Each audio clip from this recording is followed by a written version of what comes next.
Welcome to today's Explainer. We're jumping right into something that is completely invisible, yet incredibly profound. We generally just walk through life with this baseline assumption that a child's home is a safe haven, a place of unconditional love and care. But what happens when the very words spoken by caretakers leave these lasting, unseen marks?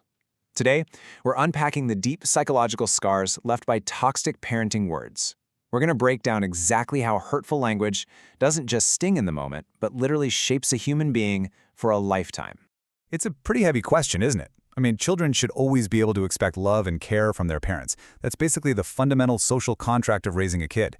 But what if the parents are toxic? It completely flips our most basic expectations of family upside down. Whether those hurtful words are thrown out intentionally to cause pain, or they're just spoken carelessly in a heated moment, the emotional damage they inflict can be absolutely devastating to a child's development.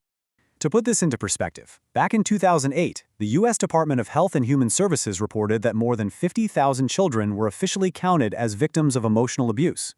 50,000. And remember, those are just the cases that were officially documented. It really grounds this whole topic for us and shows that emotional damage isn't just some rare anomaly. It's a widespread crisis. So let's get right into our first major theme, the hidden scars of abuse and how this profoundly impacts a person's personality. Specifically, we're looking at attacking identity and self-worth. This is the direct assault on a child's sense of self.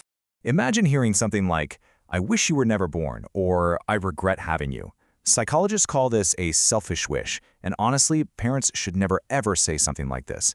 When a kid hears those words, the message is loud and clear. You weren't supposed to exist, and worse, you don't even deserve to be here.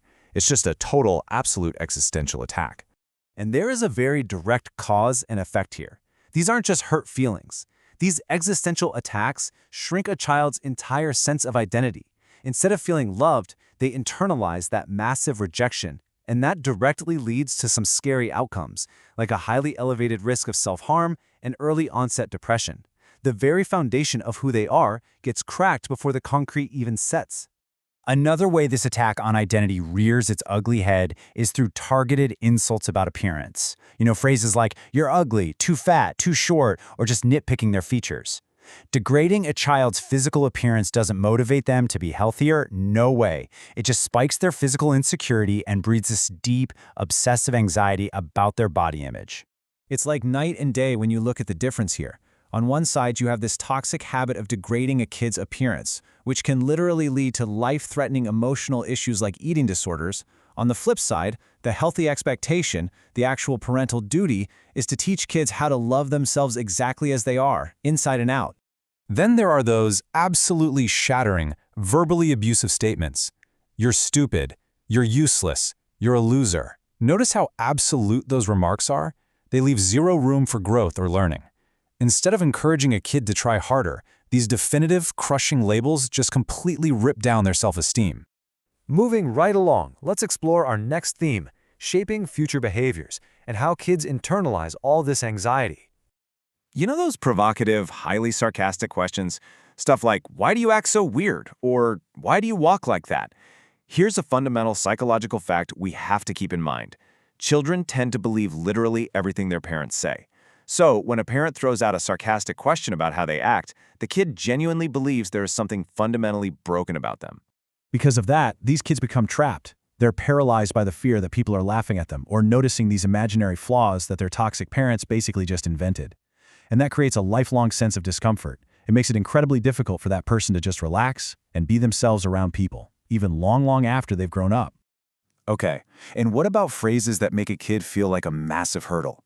"You cost me too much money," or "taking care of you exhausts me."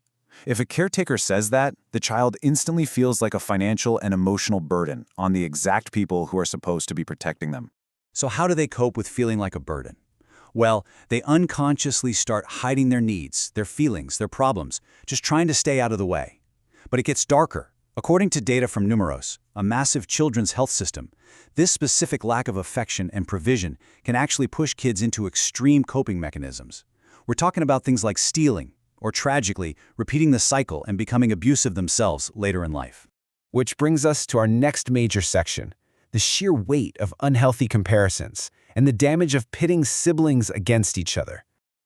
We've all probably heard some version of this, right? "Why can't you be more like your sibling?" Or, "Look at the other kids, they're doing it better." These comparisons do not inspire a child to try harder. Actually, scratch that, it does the exact opposite. It plummets their self-esteem by convincing them of one devastating lie, that no matter how hard they try, they are just never going to be good enough. It's a total recipe for disaster. Comparing siblings just promotes a toxic dynamic of jealousy and deep-seated resentment. The healthy dynamic, obviously, is recognizing that every kid deserves the right to build their own independent identity, completely free from the shadow of their brother or sister. In our final area to cover today, breaking trust and losing security.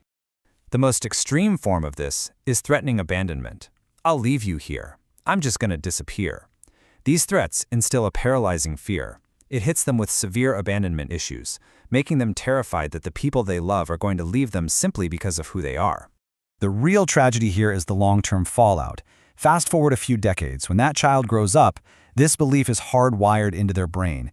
As adults, they find themselves totally unable to trust future relationships, constantly sabotaging themselves because of this lingering fear that their partner or friend is inevitably going to walk out on them. But trust isn't only broken by those huge threats. It happens in seemingly smaller, everyday ways too, like empty promises. "If you do this, I'll buy you that," or "we'll go there next time." And then the parent never follows through. It seems common, right? But repeatedly making empty promises is quietly incredibly destructive. Let's walk through this vicious cycle. Step 1, you make the fake promise. Step 2, the inevitable failure to deliver, which shatters the child's trust and makes them feel completely betrayed. And Step 3, the ultimate takeaway. Making fake promises is actually an incredibly effective, albeit tragic way to teach a kid how not to trust anyone. It literally trains them to expect disappointment from the people who claim to love them. So, bringing it all together, what's the main takeaway from this explainer? Childhood is the foundational chapter of every human's life. Words might not leave physical bruises, but their capacity to damage our psyche is monumental. The environment we grow up in and the specific words spoken to us build our personalities, dictate our behaviors, and solidify our core beliefs about the world. So I'll leave you with this question to chew on. Have you experienced any of these forms of abuse? How do you feel about them now, looking back? Or maybe you know someone who has and who could really benefit from understanding the source of those invisible scars. If so, please consider sharing this explainer with them. Generating awareness is exactly how we ensure that parents and future parents can be way more mindful about how they speak to their kids. Thank you so much for joining me to unpack all of this, and as always, keep learning.